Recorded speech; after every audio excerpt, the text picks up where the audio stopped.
굿닥터와 나누는 건강 힐링의 지혜. 안녕하세요. 건강 매거진 매드 굿닥터 박서진입니다. 어떻게 샀냐가 중요해진 장수 시대에는 더하고 높이는 플러스 의료가 필요한데요. 부족한 것은 채워서 몸도 마음도 건강해지는 시간, 건강 매거진 매드 굿닥터.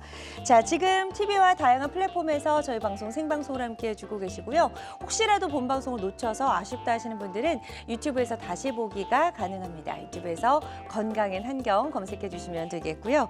또 방송이 진행되는 동안 원장님께 여러분의 궁금증 질문할 수 있는 상담 전화가 활짝 열려 있는 거 알고 계시죠? 02-6677-0012번으로 전화 주시면 여러분의 고민과 궁금증 속 시원하게 해결해 드리도록 하겠습니다. 자, 이렇게 여러분 가까이서 늘 함께하고 있습니다. 건강 매거진. 오늘은요, 나이가 들면 누구나 겪는다더라, 또 그냥 놔둬도 저절로 낫기도 하다더라 등등 여러 가지 속설과 오해, 진실이 가지고 있는 어깨 통증에 대해서 알아볼 텐데요. 어깨 통증과 관련해서 여러분의 고민과 궁금증 있으시다면 02-6677-0012번, 02-6677-0012번으로 전화 주셔서 상담 받아보시면 좋을 것 같습니다. 자, 여러분의 많은 관심과 참여 기다려보면서 건강 매거진 문을 활짝 열어보도록 할게요. 오늘 어떤 분과 함께 할지 오늘의 굿닥터 잠시 후에 소개해드립니다.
자, 오늘 함께할 굿닥터 바로 소개해드립니다. 자, 정형외과 전문의 김철 원장님과 함께합니다. 안녕하세요. 안녕하세요. 네, 정형외과 전문의 김철입니다. 네, 원장님 반갑습니다. 오늘 좋은 말씀 부탁드리겠습니다. 자, 오늘의 주제가 이제 어깨 통증, 어깨 질환입니다. 사실 뭐 바쁘게 사는 현대인들에게 근골격계 질환 사실 피할 수 없는 질환이죠. 그렇죠. 저희 이제 심평원에 따르면 우리나라 국민 이제 3명 중 1명은 근골격계 통증하고 이제 기능 저하로 병원을 찾는 것으로 조사됐습니다. 네. 이 중에서도 특히나 요즘 이제 어깨 질환이 많이 늘고 있는 추세입니다. 척추, 무릎에 이어서 이제 3번째로 흔한 원인이고 성인의 한 1% 정도가 어깨 질환으로 이제 병원을 방문하게 됩니다. 이제 어깨 질환이 많이 발생하는 이유는 이제 어깨는 360도로 이제 회전을 하죠. 맞아요. 우리 몸에서 굉장히 많이 쓰는 관절이고 다음 PPT로 좀 넘겨주시죠.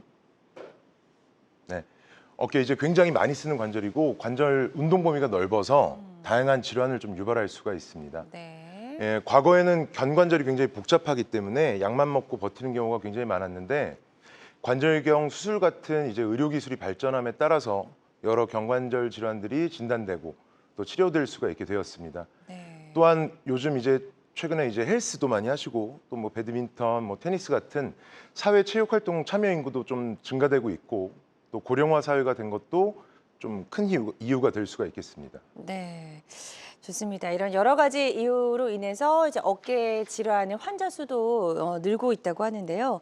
어깨 통증 사실 원인이 굉장히 다양한 것 같아요. 맞습니다. 네. 노령으로 인해서도 오는 것도 있고요. 예. 네.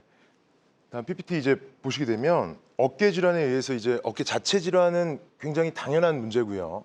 어깨 이런 자체 질환뿐만 아니라 이제 심장 쪽 심혈관 문제로 인해서 네. 심근경색이나 뭐 협신증 아니면 색전증 등에 의해서 이제 어깨 주위 통증이 오기도 합니다. 네. 그래서 연관통이라고 얘기를 하게 되는데요.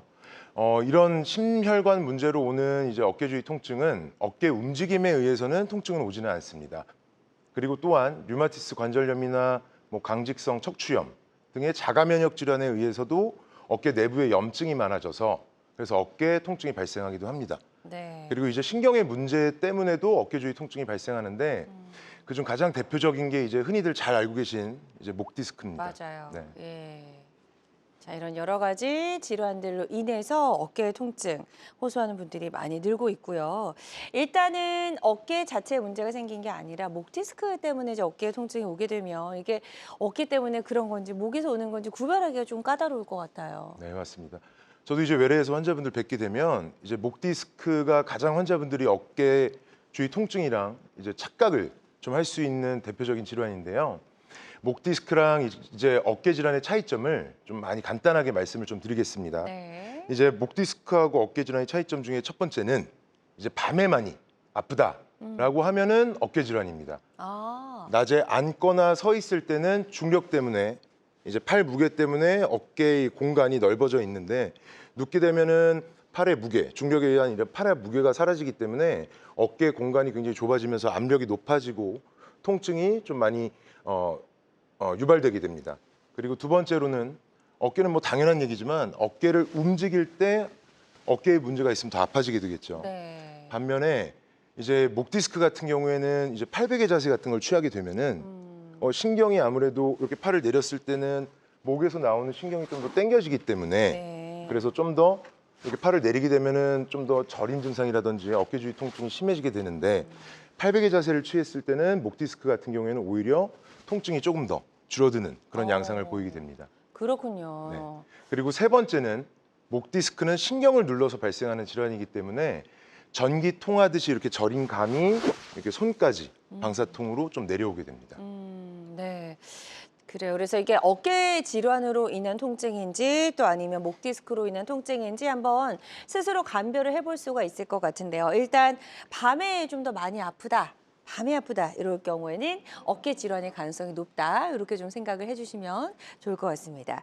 자, 자가 판단할 수 있는 여러 가지 기준들 지금 잘 이야기해 주셨으니까요. 지금 방송 보고 계신 분들도 한번 스스로 내가 어떤 자세를 취했을 때 더 아프더라 좀 이렇게 느껴보시고 이게 어깨 때문인지 아니면은 목 디스크로 인한 통증인지 한번 판별을 해보시면 도움이 될 수 있을 것 같고요.